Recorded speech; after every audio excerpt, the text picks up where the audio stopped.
Hello friends, welcome back. तो friends, Sunday के एक नए tech Q and A video में फिर से आपका बहुत बहुत स्वागत है। आज है संडे और संडे के इस वीडियो में मैं आप लोगों के कुछ इंटरेस्टिंग क्वेश्चंस के आंसर देता हूं, आपके कुछ डाउट्स क्लियर करने की कोशिश करता हूं। तो चलिए करते हैं आज के क्वेश्चन आंसर शुरू।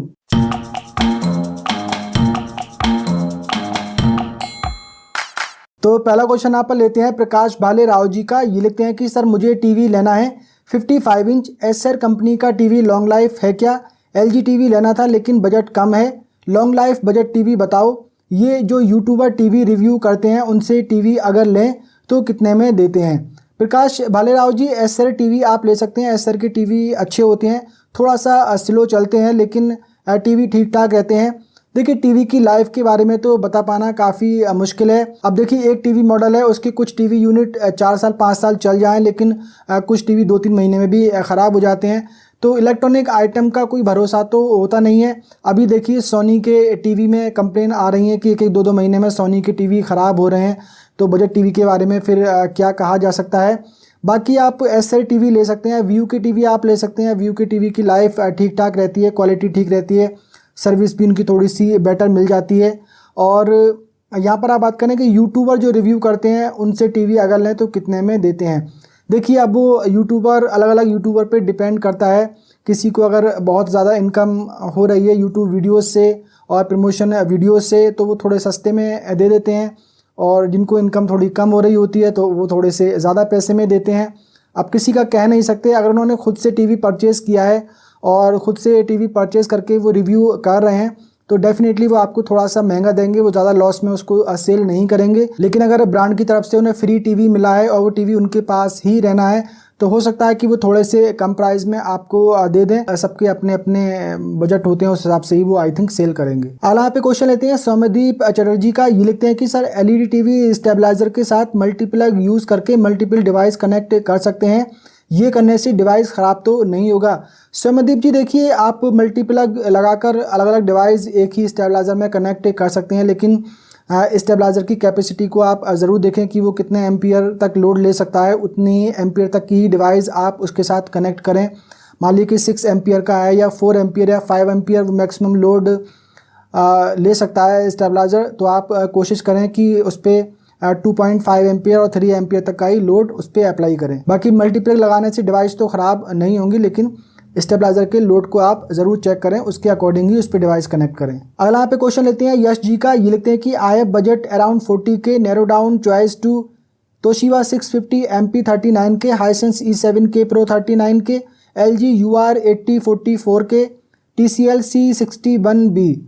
यश जी, TCL को तो आप यहाँ पर इग्नोर कर दें और फर्स्ट नंबर पे आप रखें LG UR 8040 या LG UR 8020, जो भी आपको 44,000 रुपीज़ में मिल रहा है।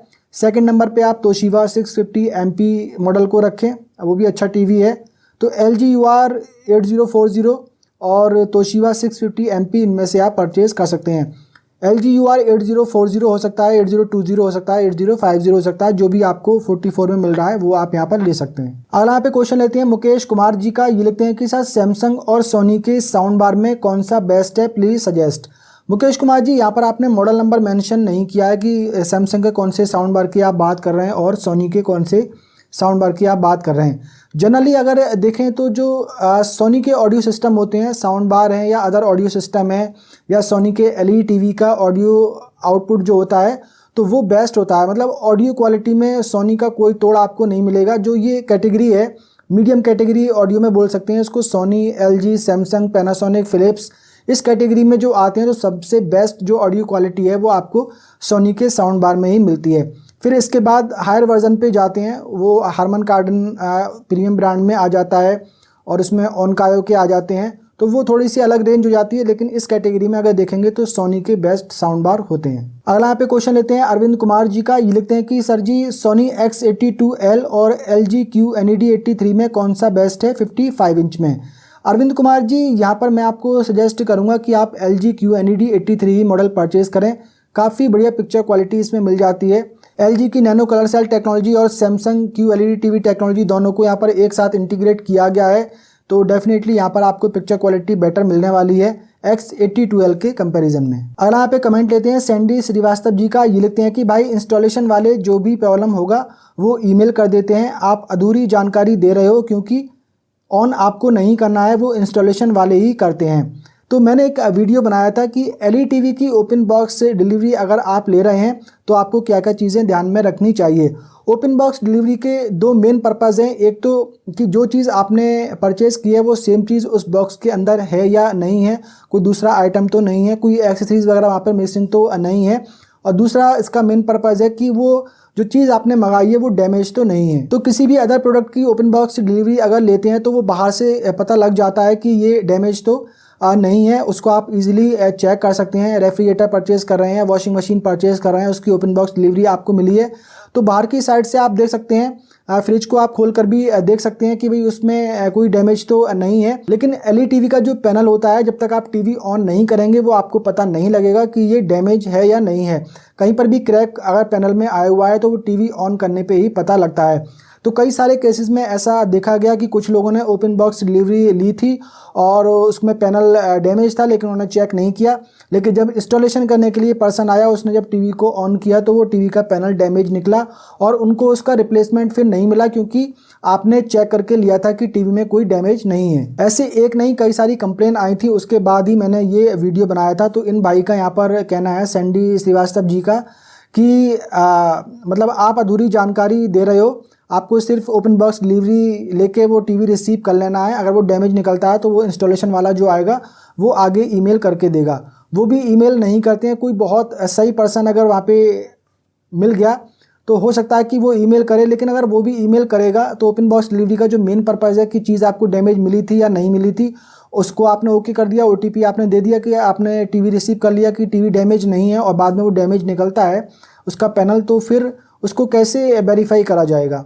तो इन भाई का कहना है कि मैंने अधूरी जानकारी दी है। मैंने अधूरी जानकारी नहीं दी है। अगर आप इस वीडियो के कमेंट में भी जाकर देखेंगे तो आपको बहुत सारे लोगों के कमेंट उसमें मिलेंगे कि उनके साथ भी ऐसी ही प्रॉब्लम हुई है और मेरे पास में कई सारे लोगों के कमेंट आए थे, उसके बाद ही मैंने ये वीडियो बनाया था। अगला यहाँ पे क्वेश्चन लेते हैं श्रीनिवास गुप्ता जी का। ये लिखते हैं कि नमस्ते भैया, टीवी के लिए यूपीएस यूज़ करने पे बैटरी बैकअप हो गया तो बैटरी चेंज नहीं करें तो यूपीएस वर्क करेगा, प्लीज़ रिप्लाई मी। श्रीनिवास जी देखिए, अगर आप बैटरी चेंज नहीं करेंगे तो आपको वहाँ पर बैकअप नहीं मिलेगा, यूपीएस वहाँ पे काम करता रहेगा। लेकिन यूपीएस में एक फीचर होता है, उसकी एक वोल्टेज वर्किंग रेंज होती है कि 110 वोल्टेज से लेकर 300 वोल्टेज तक वो वर्क करता है। लाइट की सप्लाई आपको वो देता है। लेकिन 110 वोल्टेज से कम अगर आते हैं और 300 से अगर ऊपर जाते हैं तो जो यूपीएस है वो मेन लाइट को ऑटो कट कर देता है और बैटरी मोड पे चला जाता है। तो ये फीचर भी वहाँ पे काम नहीं करेगा, थोड़ा सा अनसेफ हो जाएगा आपके टीवी के लिए। तो बेटर रहेगा कि आप उसकी बैटरी को रिप्लेस कर लें। अगला यहाँ पे क्वेश्चन लेते हैं रवि जी का। ये लिखते हैं कि sir LG QNED TV versus QLED TV में से कौन सा पैनल बेस्ट रहेगा, very confused, please help, budget 60K। Ravi ji, LG की जो QNED टीवी टेक्नोलॉजी है तो इसमें LG की नैनो सेल कलर टेक्नोलॉजी और सैमसंग की QLED टीवी टेक्नोलॉजी को एक साथ मर्ज किया गया है, एक साथ इंटीग्रेट किया गया है। यानी कि LG का जो नैनो कलर सेल फिल्टर है और सैमसंग का जो QLED फिल्टर है, दोनों को एक साथ इस टीवी में लगाया गया है। तो जो कलर की प्योरिटी है वो आपको थोड़ी और बेटर मिलेगी, कलर जो कॉम्बिनेशन है वो और अच्छा मिलेगा, कलर के जो शेड है वो आपको और बेटर मिलेंगे। और जब कलर एक टीवी में अच्छे मिलते हैं तो पिक्चर क्वालिटी भी उस पर हमें काफ़ी बढ़िया मिलती है। तो दोनों में से अगर देखेंगे तो बेस्ट तो LG QNED ही रहेगा, क्योंकि दो टेक्नोलॉजी को यहाँ पर एक साथ इसमें मर्ज किया गया है। QLED टीवी टेक्नोलॉजी भी काफ़ी बढ़िया होती है, काफ़ी अच्छे कलर उसमें भी मिल जाते हैं, लेकिन जब दो चीज़ों को एक साथ यहाँ पे डाला गया है तो डेफिनेटली उसका इफेक्ट तो पड़ता ही है। तो QNED पैनल ही लेना बेटर रहेगा। अगर 60,000 रुपीज़ में आपको कोई टीवी ये मिल रहा है तो आप ले सकते हैं। अगला यहाँ पे क्वेश्चन लेते हैं रिकी राज जी का। ये लिखते हैं कि सर LG UR7500 और व्यू ग्लो LED टीवी में से अच्छा कौन सा है, फीचर्स तो व्यू में अच्छे हैं और गूगल टीवी भी है। रिकी राज जी देखिए, गूगल टीवी कोई ऑपरेटिंग सिस्टम नहीं है। गूगल टीवी एक UI है, एक यूज़र इंटरफेस है, एक होम स्क्रीन है, लेकिन उसके बैकग्राउंड में जो सॉफ्टवेयर है, जो ऑपरेटिंग सिस्टम है वो एंड्रॉयड ही है। गूगल टीवी भी स्लो चलते हैं कभी कभी और आगे इनमें हैंग होने के इशू आते हैं, स्लो चलने के इशू आते हैं, लेकिन LG वेबओएस में कभी भी ये प्रॉब्लम आपको देखने को नहीं मिलेगी। LG वेबओएस की ऐप जो है थोड़ी सी स्लो खुलती हैं, एंड्रॉयड में जो ऐप है वो थोड़ा जल्दी खुल जाती हैं, लेकिन ओवरऑल जो यूज़र एक्सपीरियंस रहता है ऑपरेटिंग सिस्टम का वो LG वेवोस का ही बेटर होता है और सैमसंग टाइजन भी काफ़ी बढ़िया रहता है। आप देख सकते हैं अपनी चॉइस के अकॉर्डिंग LG UR7500 अच्छा टीवी है, वो आप लेना चाहें तो ले सकते हैं। अगर आपको गूगल टीवी ही लेना है, एंड्रॉयड टीवी ही आपको लेना है, डॉल्बी एटमॉस, डॉल्बी विजन जैसे फीचर अगर आपको चाहिए तो फिर आप व्यू ग्लो LED टीवी ले सकते हैं। नेक्स्ट एंड लास्ट क्वेश्चन यहाँ पर लेते हैं किरण पाटिल जी का। ये लिखते हैं कि सर आपने इस वीडियो में एक बात कही है, जब TV brand first lot launch करते हैं तब उसमें IPS पैनल दे देते हैं और बाद में उसमें VA पैनल यूज़ करते हैं, सेल करते हैं, ऐसा क्यों करती हैं कंपनी? इसका सॉल्यूशन क्या है कि सेम टीवी VA पैनल की बजाय IPS पैनल वाला टीवी परचेस करने में दिक्कत ना हो? देखिए 2020 ईयर तक अगर हम देखेंगे तो ऐसा ही था।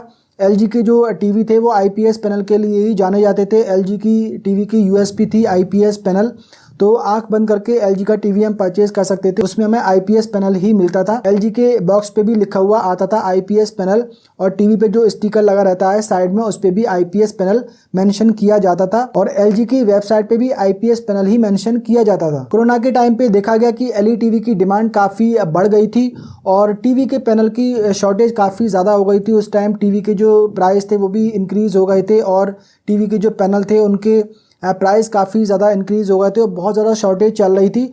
तो जिस ब्रांड को जो भी पैनल मिला उसने अपने टीवी में यूज़ किया। LG खुद से ही अपने पैनल मैन्युफैक्चरिंग करता है, लेकिन आई थिंक उसके पास भी उतनी कैपेसिटी उस टाइम नहीं होगी पैनल मैन्युफैक्चरिंग की, क्योंकि लॉकडाउन की वजह से काफ़ी लोग वर्क नहीं कर पा रहे थे। तो शॉर्टेज की वजह से LG ने अपने टीवी में VA पैनल यूज़ करना शुरू करा। उसने बाहर से पैनल परचेज किए और उसने IPS पैनल भी लगाया और VA पैनल भी लगाया। कुछ टाइम तक ही ये चीज़ चलनी चाहिए थी, लेकिन ये आगे LG ने भी कंटिन्यू किया। अब एक ही टीवी मॉडल में IPS पैनल और VA पैनल भी लगाकर वो दे रहा है। तो आई थिंक LG को तो कम से कम ऐसा नहीं करना चाहिए था। लेकिन अब यहाँ पर यही देखा जा रहा है कि जो फर्स्ट स्टॉक आ रहा है LED टीवी का तो उसमें IPS पैनल मिल रहा है, और फर्स्ट स्टॉक के बाद में जब सेकंड टाइम स्टॉक आता है तो उसमें IPS पैनल और VA पैनल दोनों ही टाइप के पैनल निकल रहे हैं एक ही टीवी मॉडल में। तो आई थिंक LG को तो यहाँ पर ऐसा नहीं करना चाहिए। अपनी उसकी जो USP है IPS पैनल की, तो उस पर ही उसे कंटिन्यू करना चाहिए। और LG ने बहुत ही गलत ये किया है। वैसे पहले भी काफ़ी टाइम से, जब से LG के LED टीवी आ रहे हैं तब से LG के टीवी जो मॉडल होते थे, जो 50 इंच का वेरिएंट होता था उसमें VA पैनल ही मिलता था और बाकी सभी में IPS पैनल होता था। और LG की वेबसाइट पे जो 50 इंच वेरिएंट की लिस्टिंग होती थी वहाँ पे 4K पैनल लिखा जाता था, वहाँ पर VA पैनल या IPS पैनल मेंशन नहीं किया जाता था। बाकी सभी वेरिएंट पे IPS पैनल लिखा जाता था। और ऐसा दूसरे ब्रांड में भी देखा गया है। Xiaomi ने जब शुरू में अपने टीवी लॉन्च किए, रेडमी के टीवी लॉन्च हुए, तो ये जो डिस्प्ले में टीवी लगा रहे थे अपने स्टोर में तो उसमें IPS पैनल लगा रहे थे, लेकिन जब लोग टीवी परचेज करके ले जा रहे थे तो उसमें VA पैनल निकल रहे थे, और जो यूट्यूबर को रिव्यू यूनिट भेजे जा रहे थे तो उनमें भी IPS पैनल ही दिया जा रहा था। तो ये भी चीज़ देखने को मिली थी और अभी भी ये चीज़ कंटिन्यू ये लोग कर रहे हैं। जो डिस्प्ले में पीस लगाते हैं उनमें IPS पैनल होता है, और जब लोग टीवी परचेज करके ले जाते हैं और घर जाके उसमें VA पैनल निकलता है। तो आई थिंक ये चीज़ बंद हो जानी चाहिए। तो फ्रेंड्स, आज की क्वेश्चन आंसर का सिलसिला यहीं पर ख़त्म करते हैं। उम्मीद करता हूँ ये वीडियो आप लोगों को पसंद आया होगा। पसंद आया हो तो वीडियो को कर दीजिए लाइक एंड शेयर। अगर आपने पहली बार हमारे चैनल पर विजिट किया है तो चैनल को कर लीजिए सब्सक्राइब, बेल आइकन को भी प्रेस कर दीजिए। मिलते हैं किसी अगले वीडियो में, तब तक के लिए बाय बाय।